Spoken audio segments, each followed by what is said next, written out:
Hi friends, இப்போ நம்ம பாக்கியலட்சுமி பார்க்க அப்புறம் பாக்கியலட்சுமியில் வந்துட்டு நம்ம பாக்கியம் என்ன பண்ணுறாங்கன்னா, அதாவது தாத்தாவுக்கு பண்ண விசேஷத்தில் பயங்கரமாக ஆயிடுச்சின்னு சொல்லிட்டு எல்லாருமே பெருமையாக பேசிக்க ஆரம்பிச்சிட்டாங்க. நம்ம தாத்தா என்ன சொல்கிறாங்கன்னா, என் வயசில் இருக்க எல்லாருமே குடும்பத்தை விட்டு பிரிஞ்சிருக்காங்கப்பா, ஆனால் நான் வந்துட்டு இவ்வளோ ஹாப்பியாக இருக்கிறது ரொம்ப சந்தோஷம், எனக்கு இப்படி ஒரு குடும்பம் கிடச்சிருக்குன்னு சந்தோஷம் பெருமைன்னு சொல்லிட்டு எல்லாத்தையும் பேச ஆரம்பிச்சாங்க.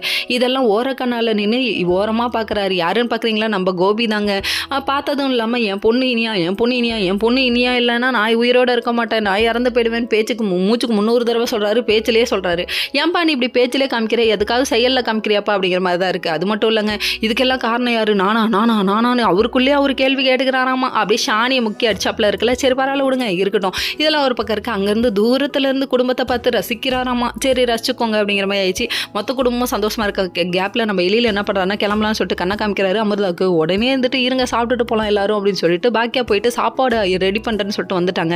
அதுக்கப்புறம் மொத்த குடும்பமும் சாப்பிட்டுட்டு சரி இருங்க பாயசம் எடுத்துருவான்னு சொல்லிட்டு இந்த வழியாக வரவும் போது நம்ம கோபி பார்க்கணுமே, என் குடும்பத்தை என்கிட்ட இருந்து பிரிச்சுட்டல்லுடின்னு சொல்லிட்டு சவால் விட்றாரு. டே என்கிட்ட எவ்வளோ தடவைடா சவால் விட்டு நீ மண்ணை கவ்வை, உனக்கு புரியவே இல்லையாடாப்பா சாமி, நான் ஒன்றும் பிரிக்கலப்பா, நீ பண்ண வேலை தான் சரியில்லை, நீங்கள் இனியாவை கூப்பிட்டு போனீங்க, இனியா உங்கள் கூட இருக்க முடியாதுன்னு வந்துருச்சு.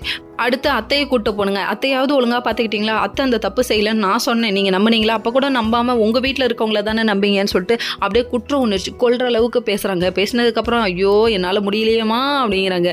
உங்கள் அம்மாவையும் உங்களால் ஒழுங்காக பார்த்துக்க முடியலன்னு சொல்லிட்டு சும்மா நறுக்கு 4 கேள்வி கேட்க, இதை பார்த்தோன்னே ஹை பிபி ஆயிடுச்சு நம்ம கோபிக்கு. சும்மா குதிக்காதப்போ அப்படின்ட்டாங்க.